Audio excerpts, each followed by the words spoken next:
بسم اللہ الرحمن الرحیم۔ جیسے آپ جانتے ہیں کہ اس وقت ملک جس صورتحال سے گزر رہا ہے، یعنی کہ کورونا کی وبا اپنی جگہ پر، ٹڈی دل کی جو تھریٹ ہے وہ اپنی جگہ پر، اور انٹرنیشنل اور لوکل جو اکنامک سچویشن ہے، ان چیلنجز کی وجہ سے اس سے آپ سب بخوبی باخبر ہیں۔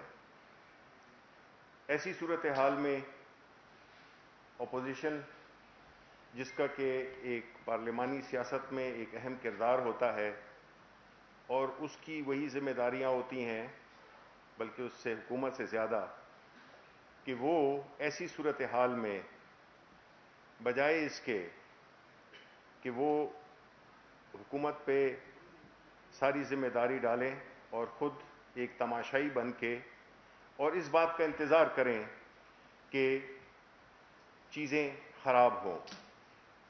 ان کی آج کی پریس کانفرنس اسی بات کی ایک ریفلیکشن تھی۔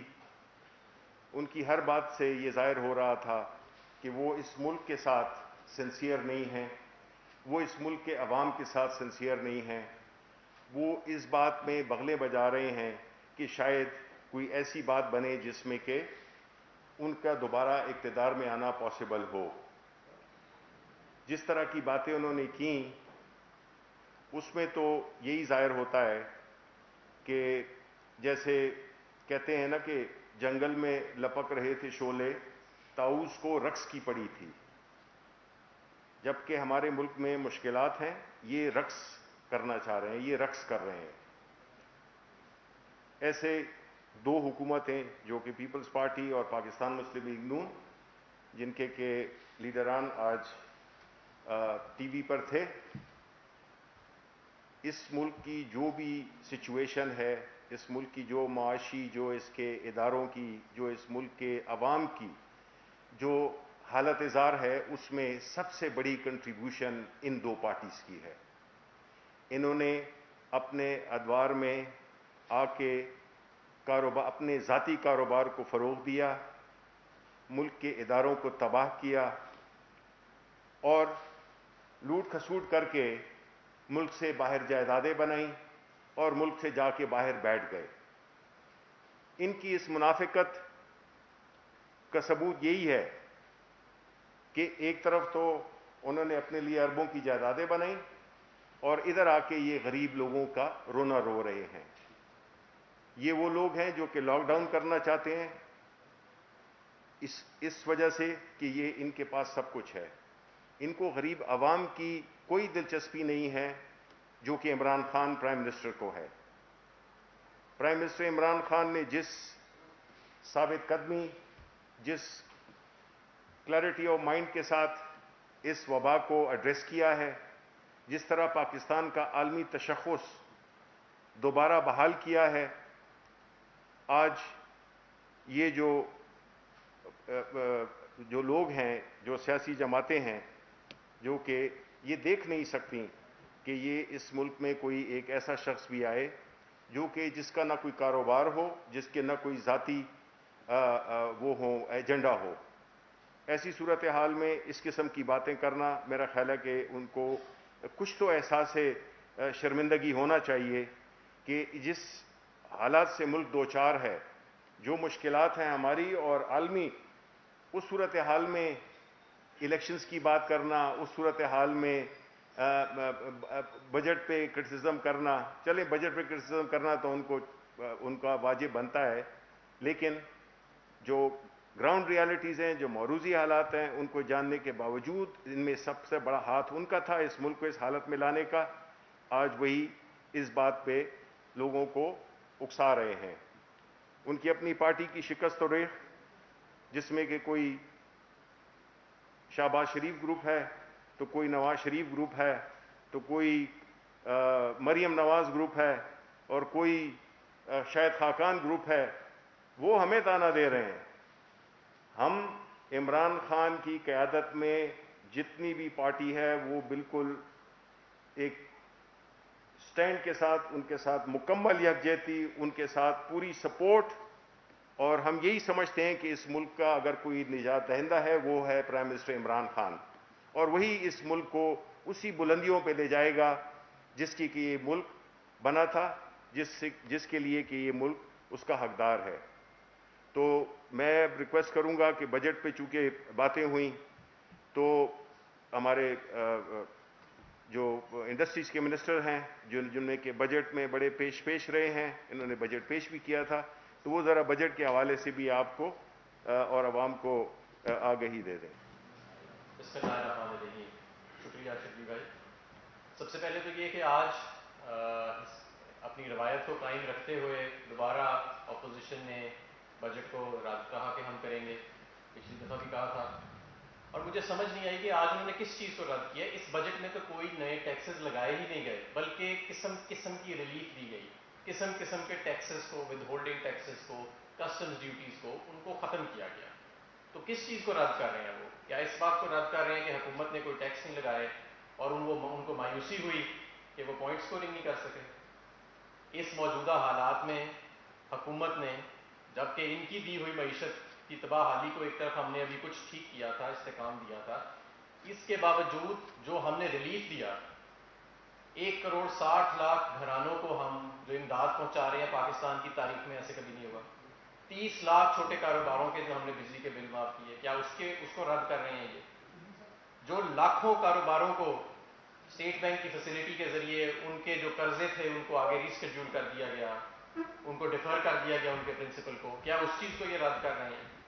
این ڈی ایم اے نے بجلی کی طرح جو کام کیا اس کرائسس کے اندر، صحت جو ہے وہ صوبوں کے پاس ہے، اس کے باوجود این ڈی ایم اے نے لاکھوں کی تعداد میں امداد صوبوں کے ہسپتالوں کی دہلیز تک پہنچائی۔ کیا اس چیز کو رد کر رہے ہیں وہ؟ تو کس چیز کو رد کر رہے ہیں؟ بھائی بجٹ میں تو ٹیکس ہی کوئی نہیں ہے۔ یہ آپ کو یاد ہوئے گا کہ جب یہ بجٹ میں پڑھنے لگا تھا تو ابھی بجٹ ٹیبل نہیں ہوا تھا، بجٹ ایک سیکرٹ ڈاکیومنٹ ہوتا ہے، اس سے پہلے انہوں نے وہ اٹھا لیے تھے کہ ہم بجٹ کو رد کرتے ہیں، ابھی بجٹ پڑھا ہی کسی نے نہیں تھا۔ تو یہ ایک روایت بن گئی ہے ان کی پولیٹیکل پوائنٹ سکورنگ کی، اور میں امید کرتا تھا کہ اس مرتبہ تو کم از کم ملک اس وبا میں ہے، لوگ ہماری طرف دیکھ رہے ہیں، یہ ذمہ داری کا ثبوت دیں گے، لیکن لگتا ایسے ہے کہ جس طرح شبلی بھائی نے کہا کہ ان کو صرف اپنے سرمایے کی فکر ہے، ان کو صرف این آر او چاہیے۔ پیٹرول پرائسز کے اوپر بات ہوئی، ایک صاحب نے یہ کہا بڑے جوش میں آ کے کہ جی حکومت نے ٹیکسز لگا دیے پیٹرول کے اوپر۔ اور بھائی جا کے دیکھ تو لو، جب یہ قیمت نیچے گئی تھی تو پی ڈی ایل 30 روپے ہم نے کیا ہوا تھا پیٹرول پہ اور 17% سیلز ٹیکس کی شرح تھی۔ آج جب یہ قیمت گئی ہے اوپر تو آج بھی وہی ہے، اتنا ہی پی ڈی ایل ہے اور اتنی ہی شرح سیلز ٹیکس کی۔ یہ جو قیمت اوپر گئی ہے یہ بین الاقوامی منڈی میں تیل کی قیمت اوپر جانے کی وجہ سے گئی ہے۔ جتنی تیزی سے تاریخ میں کبھی اتنی تیزی سے تیل کی قیمت نیچے نہیں آئی، اور اسی لیے پاکستان میں ہم نے ساری ریلیف آگے فراہم کی۔ کوئی اور خطے میں دنیا میں ایسا ملک نہیں ہوئے گا جس نے اتنا زیادہ تیل کی قیمت کو کم کیا جتنا ہم نے کیا ہے، اور بین الاقوامی منڈی میں بہت تیزی سے تیل کی قیمت واپس اوپر گئی۔ آپ نے دیکھا کہ وہ یہ $20 کے قریب ہو گئی تھی، برینٹ کی قیمت جو ہم منگاتے ہیں وہ $43 ہو گئی، دگنی ہو گئی۔ تو یہاں پہ بھی وہ قیمت بڑھنی تھی، ان کے دور میں نہیں بڑھی تھی، 2014 کے اندر 35 روپے ایک ہی مہینے میں بڑھ گئی تھی جب عالمی منڈی میں قیمت گئی تھی۔ عمر ایوب صاحب نے مہینہ بھی بتایا اپنی تقریر میں پارلیمنٹ میں کہ یہ کب ہوا تھا۔ تو ضرورت اس وقت یہ تھی کہ یہ پولیٹیکل پوائنٹ سکورنگ نہ کی جاتی، ذمہ داری کا ثبوت دیا جاتا، لیکن میرا خیال ہے کہ وہ عادت سے بھی مجبور ہیں اور وہ اپنے مفادات سے بھی مجبور ہیں، اور انہوں نے اس وقت قوم کا نہیں سوچا اور کسی اور طرف دیکھا۔ الحمدللہ ہم جس حکمت عملی سے ہم نے کام لیا اس وبا سے ڈیل کرنے کے لیے، آج آپ دیکھیں اپنے ارد گرد دیکھیں جو ممالک ہیں وہاں پہ ہندوستان میں کیسز کس طرح بڑھ رہے ہیں، ہم سے کہیں زیادہ تیزی سے کیسز بڑھ رہے ہیں، 100 ہزاروں کی کیسز میں روزانہ کی تعداد میں وہاں اموات بھی ہوئی ہیں۔ امریکہ میں جا کے دیکھیں کہ الحمدللہ یہاں پہ بڑھ رہے ہیں کیسز اور سارا کچھ ہے، لیکن ایک بہتر حکمت عملی اپنائی گئی جس سے معیشت جو ہے اس کے اوپر جو نقصانات ہیں اس کو بھی منیمائز کرنے کی کوشش کی گئی، اور وبا کو بھی سمارٹ لاک ڈاؤن کے ذریعے کنٹرول کرنے کی کوشش کیا گیا، اپنے لوگوں کی غربت کو سامنے رکھتے ہوئے، ان کے وسائل کو سامنے رکھتے ہوئے، اپنے ملک کے وسائل کو سامنے رکھتے ہوئے۔ بہت شکریہ شبلی بھائی، جیسا کہ آپ نے دیکھا کہ آج یہ تو نام دے رہے ہیں متحدہ اپوزیشن کا، لیکن آپ کو یاد ہوگا کہ بہت پہلے پرائم منسٹر عمران خان کہہ چکے ہیں کہ یہ آپس میں نورا کشتی کھیلتے ہیں، آپس میں یہ ایک ہے۔ اور آج ان کو دیکھتے ہوئے مجھے یاد آیا کہ کبھی جدا تھے مگر دیکھ آج ملتے ہیں، کہا نہیں تو ان کے مزاج ملتے ہیں۔ مقصد ان کا ایک ہے کہ پرائم منسٹر عمران خان نے حکومت سنبھالنے کے بعد جو ترجیحات موجودہ حکومت کے سامنے رکھی کہ اس ملک کا غریب طبقہ، آج تو ہونا چاہیے تھا، حماد نے بات کی بجٹ کے اوپر، یہی رٹا لگانے کے نقصانات ہوتے ہیں کہ آپ نے اگر بجٹ سے پہلے ہی رٹا لگا لیا ہے اور بجٹ میں ٹیکس نیا نہیں لگتا، بجٹ میں 208 ارب روپیہ پاکستان میں غربت کے خاتمے کے لیے رکھا جاتا ہے، بجٹ میں 70 لاکھ پنجاب کے اندر جو ہم نے پچھلے ایک سال میں دیے، 70 لاکھ صحت انصاف کارڈ مطلب ہیلتھ انشورنس دی جاتی ہے۔ اس مرتبہ خیبر پختونخوا کیونکہ 18ویں ترمیم کے بعد صحت صوبائی سبجیکٹ ہے، 100% خیبر پختونخوا اور ضمشدہ اضلاع کے لیے 10 لاکھ تک ایک خاندان کو مفت اور بہترین علاج نہ صرف سرکاری اسپتالوں میں بلکہ صوبے کے بڑے اسپتالوں میں دینے کا اعلان ہوتا ہے۔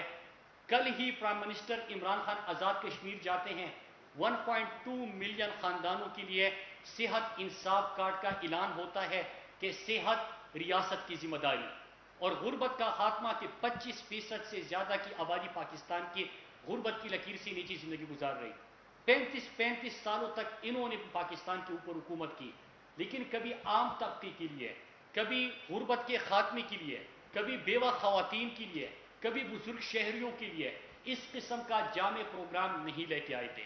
آج ہم یہ بھی سمجھے تھے کہ بات ہوگی فرزند زرداری کچھ نہ کچھ سندھ کے ایسے سٹیپس بتا دیں گے کہ انہوں نے کیا اقدامات کیے موجودہ عالمی وبا کے دوران، وہ حساب رکھ لیں گے کہ جو ہمارا دعویٰ تھا 5 لاکھ لوگوں کو راشن دینے کا، پھر 3 لاکھ پہ آ گئے، پھر 1.5 لاکھ پہ آ گئے، کوئی ڈیٹا آپ کے سامنے رکھ لیں گے کہ انہوں نے بھاشن کے علاوہ کسی کو راشن دیا کہ نہیں دیا، وہ بتا دیں گے کہ 5.5 کروڑ جو سندھ کو 8 سالوں میں ملا، انہوں نے صحت کے لیے کون سے ایسے اقدامات کیے، یا انہوں نے سندھ کے اسپتالوں کو بہتر کیا، یا صحت انصاف کارڈ کی طرح ہیلتھ انشورنس کی طرح کوئی پروگرام لے کے آئے، اس کے اوپر بات کریں گے۔ لیکن اس کے اوپر بات نہیں کرنی کیونکہ انہوں نے ہمیشہ یہاں پہ حکومت کی کہ جب آپ سندھ کے پیسے کا سوال کرتے ہیں جو فیک اکاؤنٹس کی JIT ہے، اس میں اس کے آپ کو تمام سوالوں کے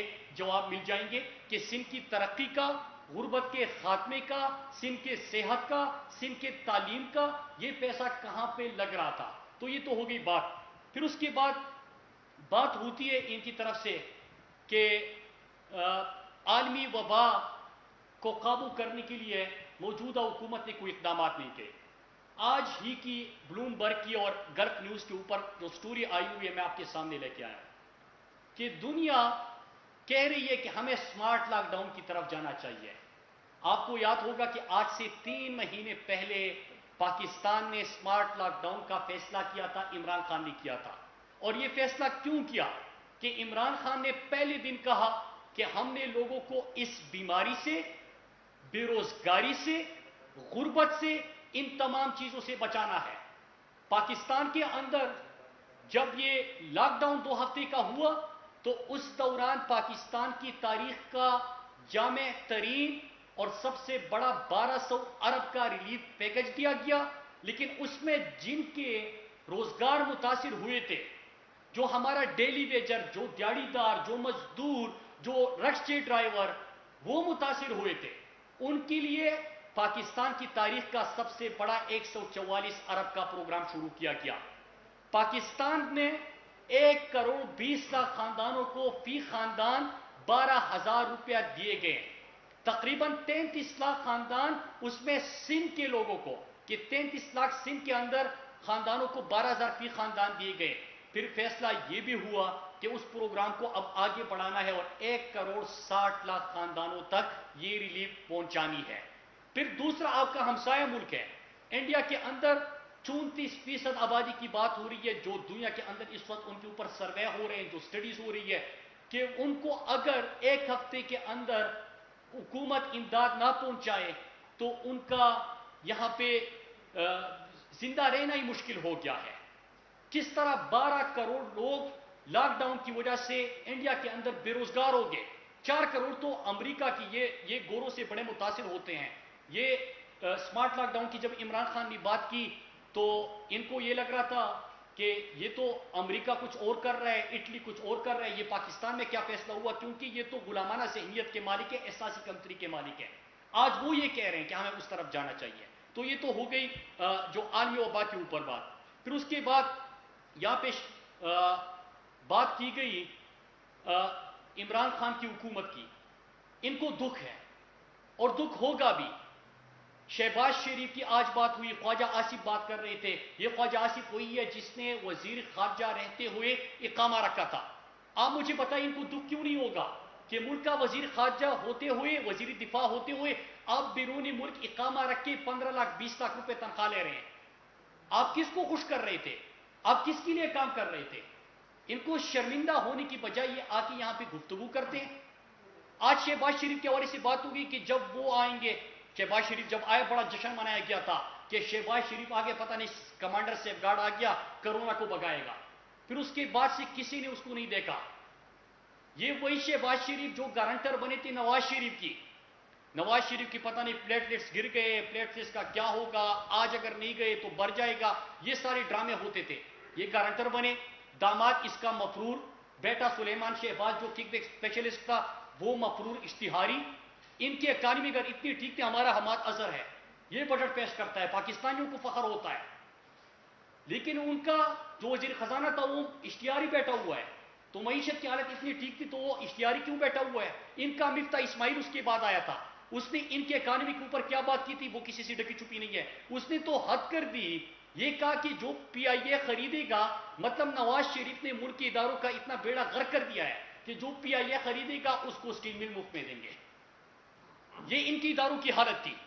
پھر آج ہم سوچ رہے تھے کہ یہ بات کریں گے کہ جو مفرور ہے, اشتہاری ہے, ملک کا پورا پیسہ انہوں نے بیرون ملک جائیدادیں بنائی ہے, اس کو واپس لانے کی کوئی اناؤنسمنٹ ہوگی. اپنے بچے جو مفرور و اشتہاری بنے ہوئے ان کو واپس لانے کی بات ہوگی. قوم سے جتنا جھوٹ بولا اس کے اوپر بات ہوگی. لیکن ان کو دکھ ہے. دکھ کیوں ہے کہ آج پرائم منسٹر عمران خان کی وجہ سے جو خواجہ آصف آج بات کر رہا تھا, یہ جب امریکہ گیا تو اس نے کیا کہا؟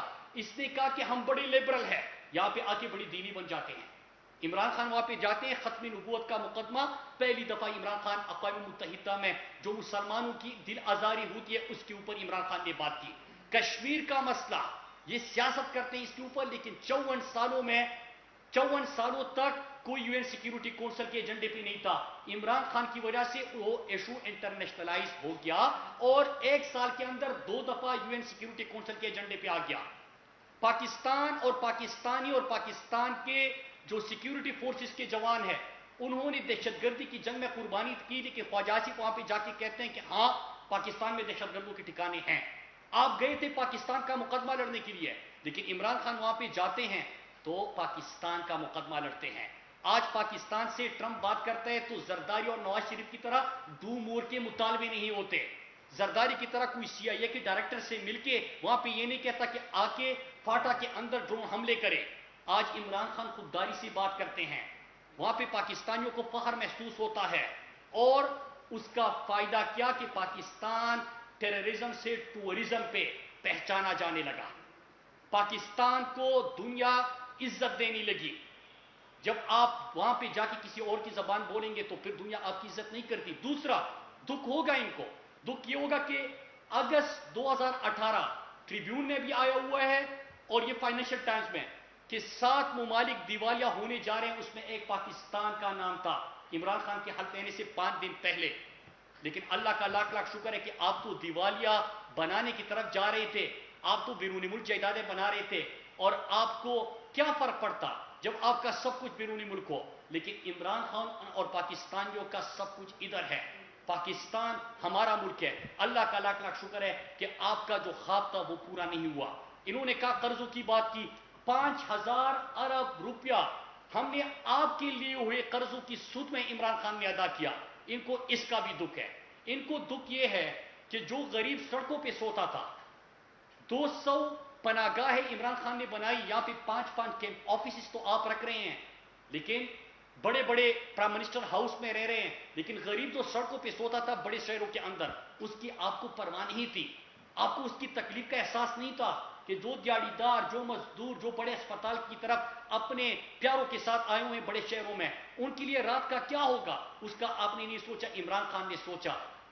پھر اس کے بعد آپ کو اس چیز کا بھی دکھ ہے کہ صحت ہیلتھ انشورنس کا جو میں نے پروگرام آپ کو بتا دیا کہ پورا خیبر پختونخوا، جمشیدہ اضلاع، آزاد کشمیر، 70 لاکھ پنجاب کے اندر یہ پروگرامات آپ لے کے آ رہے ہیں۔ پھر ان کو ایک اور دکھ ہے جو کہ انہوں نے این سی سی کی میٹنگ میں فرزند زرداری کا جو مراد علی شاہ ہے، اس نے این سی سی کی میٹنگ میں خرچی کا اظہار کیا کہ پروگرام پروڈکٹس بہت دیے گئے، 10% ہم نے احساس کے اندر سندھ کا کوٹا بڑھا دیا، مطلب یہ کہ غربت سندھ کے اندر بہت زیادہ ہے، لہٰذا ہم نے 10% کوٹا بڑھایا۔ اس کے اوپر ان کو خوش ہونا چاہیے، لیکن مراد علی شاہ کو یہ دکھ ہوتا ہے کہ یہ ترقیاتی کام، یہ جو غربت کے خاتمے کے پروگرامات، یہ عمران خان کیوں کر رہا ہے؟ کیونکہ ان کو تو ڈائریکٹ پیسہ چاہیے، پیسہ آئے گا تو فیک اکاؤنٹس میں جے آئی ٹی جو آپ بنی تھی ادھر جائے گا۔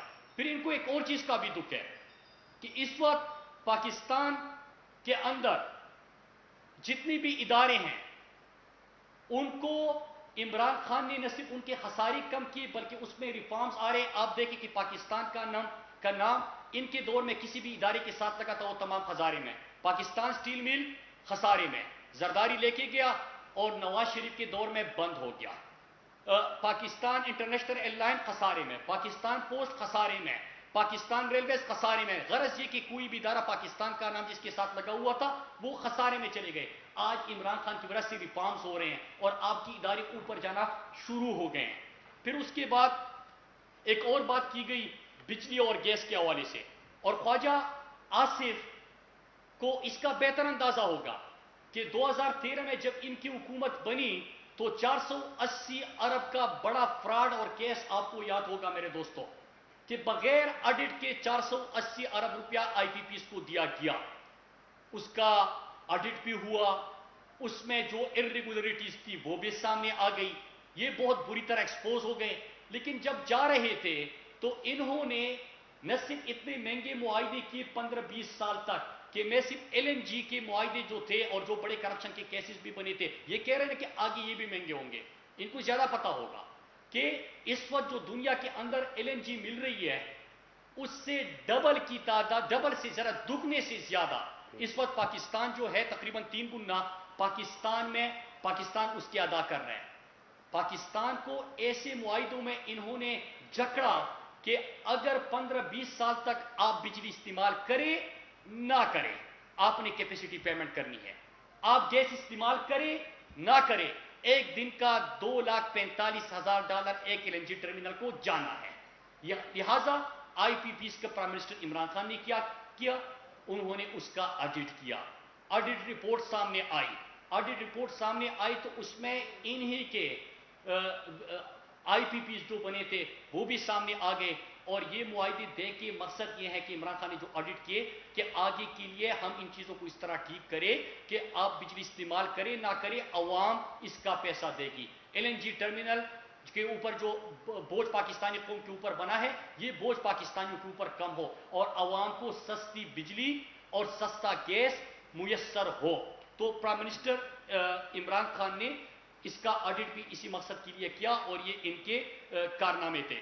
آخر میں نے تو ان کے جواب دیے، میں اب شبلی بھائی کی اجازت سے چند سوال بھی کروں گا خصوصاً سندھ کے حکمرانوں سے کہ آپ کہیں دہائیوں سے وہاں پہ حکومت کر رہے ہیں، تر کے اندر آپ کو یاد ہوگا کہ یہ کہہ رہے ہیں کہ غربت سے کوئی نہیں مرتا،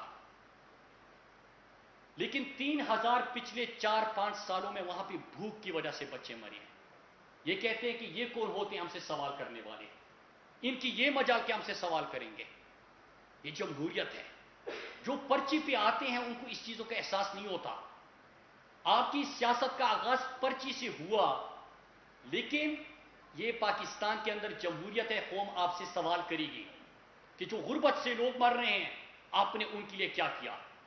پاکستان کے اندر جتنے وینٹیلیٹرز، جتنے آپ کے پاس آکسیجنیٹڈ بیڈز، آپ کے پاس جتنے لیبس تھے، 2 لیبس تھے آپ کے پاس 70 سالوں میں، 129 تک 3 مہینے کے اندر عمران خان اس عالمی وبا کے دوران لے کے گیا۔ لیکن ڈاکٹر فرقان آپ کو یاد ہوگا کہ ابھی تو وینٹیلیٹرز دستیاب تھے. اس وقت ایک ڈاکٹر فرقان جو مسیحا ہے، جو اس وقت عالمی وبا میں آپ کا سب سے زیادہ مقابلہ کر رہے ہیں، ان کے لیے اب سہولیات آپ کے پاس نہیں ہے. انڈیا رگڑ رگڑ کے وہ اپنی جان دے دیتا ہے، اس کو وینٹیلیٹر نہیں ملتا. کیا آپ سے سوال نہ پوچھا جائے؟ کیا آپ سے سوال نہ پوچھا جائے کہ اس وقت ہم نے 10% احساس میں کوٹا بڑھایا کہ سندھ کے اندر غربت زیادہ ہے، تو آپ کو اس غربت کی طرف کوئی توجہ نہیں. آپ کو اس کے اوپر خوش ہونے کی بجائے آپ یہاں پہ تقریریں جاڑتے ہیں. آپ بیسٹ کا ڈیٹا دیکھ لیجئے، آپ اسٹیٹ بینک کا ڈیٹا دیکھ لیجئے، غربت وہاں پہ بڑھتی گئی، اس کی طرف کوئی توجہ نہیں. گو اسکول سب سے زیادہ سندھ کے اندر، اس کی طرف کوئی توجہ نہیں. خیبر پختونخوا اپنے بجٹ میں 100% ہیلتھ انشورنس دے رہتے ہیں پوری صوبے کو، 10 لاکھ پر ہیڈ پر فیملی کسی بھی بڑے پرائیویٹ اسپتال میں. کیا 18ویں ترمیم کے بعد ان کے پاس فنڈ نہیں جاتے؟ ان کو کوئی صحت کے اوپر توجہ نہیں دینی چاہیے تھی؟ نہیں، انہوں نے منصوبوں کا اعلان کرنا ہے، اس پیسے کو پھر بینک اکاؤنٹس کی نظر کرنا ہے. اور جے آئی ٹی رپورٹ میں ہر پاکستانی کو کہتا ہوں کہ اس کو پڑھ لیجئے. میں اقامے والی سے بھی 2-3 سوال کرتا ہوں کہ بجلی کے مہنگے معاہدے آپ کے دور میں ہوئے تھے، کوئی شرم حیا ہے؟ 480 ارب بغیر آڈٹ کا آپ نے دیا، وہ سب سے بڑا سکینڈل بنایا، کوئی شرم حیا ہے؟ 1200 ارب تک آپ سرکولر ڈیٹ لے کے گئے اور بڑھتا جانا تھا. کیوں بڑھتا جانا تھا؟ 15-20 سال کے معاہدے کی بجلی استعمال کرو نہ کرو میرے پاکستانیوں، پیسے آپ نے دینے ہیں، کمیشن ان کی جیب میں چلا گیا. کوئی شرم حیا ہے؟ حکومت میں رہتے ہوئے، وزیر خارجہ وزیر دفاع ہوتے ہوئے 15-20 لاکھ روپے پہ آپ اقامہ لے کے کسی کی نوکری کر رہے ہو، کوئی شرم حیا ہے؟ آپ کا شہباز شریف شہزاد اکبر روزانہ سوال کرتے ہیں کہ میرے سوالوں کے جواب نہیں ملے. وہ 17 سوال جو پوچھے تھے کہ آپ کا ایک منشی 1.5 ارب کی ایک کیش بوائی جو ہے اس کے اوپر ٹرانزیکشن ہو رہی تھی. سرکاری گاڑیوں میں کمیشن کا پیسہ سرکاری رہائشگاہ میں جاتا تھا اور منی لانڈرنگ ہوتی تھی. اس کا جواب ملا؟ کوئی جواب نہیں ہے. نیب کے اندر جا کے شہباز شریف کہتے ہیں کہ میں تو بینسیں ہیں، وہ دودھ دیتی ہے، میں وہ بیچتا ہوں، اس سے اپنا گھر چلاتا ہوں. مطلب یہ آ کے یہاں پہ بات کرتے ہیں. پھر اس کے بعد جو دوبارہ جا کے سوال پوچھے گئے تو اس کے بعد اس نے یہ کہا کہ ہاں، جو میڈیا کے اوپر چلا تھا کہ کرپشن تو ہوتی ہے، کرپشن ہوئی ہوگی، اور میرے بچوں سے پوچھے، لیکن اگر آپ مجھ سے پوچھتے ہیں، میں صرف بھینسوں کا دودھ نہیں بیچتا، میں انڈوں کا اور مرغیوں کا کاروبار بھی کرتا ہوں. کوئی شرم حیا ہے؟ مفرور اشتہاری مشیر خزانہ آپ کا وزیر خزانہ باہر، داماد سارے باہر، کوئی شرم حیا ہے؟ پاکستان آپ چاہے نہ چاہے پاکستان بدلے گا. آپ کی پارٹی کے اندر جو اس وقت اپوزیشن کی حالت ہے وہ ہم سب کے سامنے واضح ہے کہ جب پارلیمنٹ میں آپ جائیں ایک دوسرے سے ہاتھ ملانا گوارا نہیں کرتے. ایک دوسرے کے خلاف جس قسم کی سازشیں ہو رہی ہے، کیونکہ 6-7 تو گروپ مجھے پتا ہے جو شبلی بھائی نے ابھی نام لیے، ان کے اندر تو اتنی تقسیم ہو گئی ہے. کیوں؟ کیونکہ ان کو پتا ہے کہ عوام کے پاس جائیں گے تو کیا کہیں گے کہ ہمارا لیڈر جو تھا وہ بینسوں کا دودھ بیچ کے وہ کہہ رہا ہے کہ میں اتنے بڑے بڑے محلات بنائے ہیں. وہ کیا کہیں گے عوام کے سامنے کہ میں مرغیوں اور انڈوں کا کاروبار کر کے یہ سارا جائیدادیں میں نے بنائی ہوئی ہے.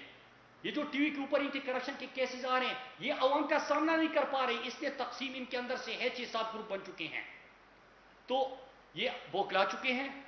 ان کے پاس کوئی دلیل نہیں ہے، دلائل ان کے پاس ختم ہو چکے ہیں، اور پاکستان عمران خان کی قیادت میں ترقی کر رہا ہے.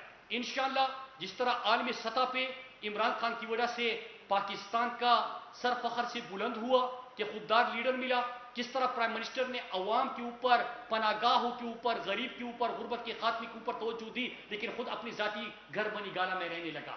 عوام کو اس چیزوں کا احساس ہے. سیاست انصاف کاٹ دیا. انشاءاللہ عمران خان کے قیادت میں پاکستان ترقی کرے گا. اور جو چوروں کی مجلس ہوئی ہے یہ عمران خان کی قیادت میں ترقی کر رہا ہے. انشاءاللہ جس طرح عالمی سطح پہ عمران خان کی وجہ سے پاکستان کا سر فخر سے بلند ہوا کہ خوددار لیڈر ملا، جس طرح پرائم منسٹر نے عوام کے اوپر، پناہ گاہوں کے اوپر، غریب کے اوپر، غربت کے خاتمے کے اوپر توجہ دی، لیکن خود اپنی ذاتی گھر بنی گالا میں رہنے لگا. عوام کو اس چیزوں کا احساس ہے. سیاست انصاف کاٹ دیا. انشاءاللہ عمران خان کے قیادت میں پاکستان ترقی کرے گا. اور جو چوروں کی مجلس ہوئی ہے یہ کوئی نئی بات نہیں ہے. ہم نے بہت پہلے پریڈکٹ کیا تھا کہ یہ اصل میں ایک ہے. کبھی لبرل بن جائیں گے، کبھی مولانا کے کنٹینر پہ آپ کو نظر آئیں گے، کبھی کیا. یہ ہر قسم کی یہ ہر قسم کی اس قسم کے حربے کریں گے صرف ایک چیز کہ عمران خان کے خلاف.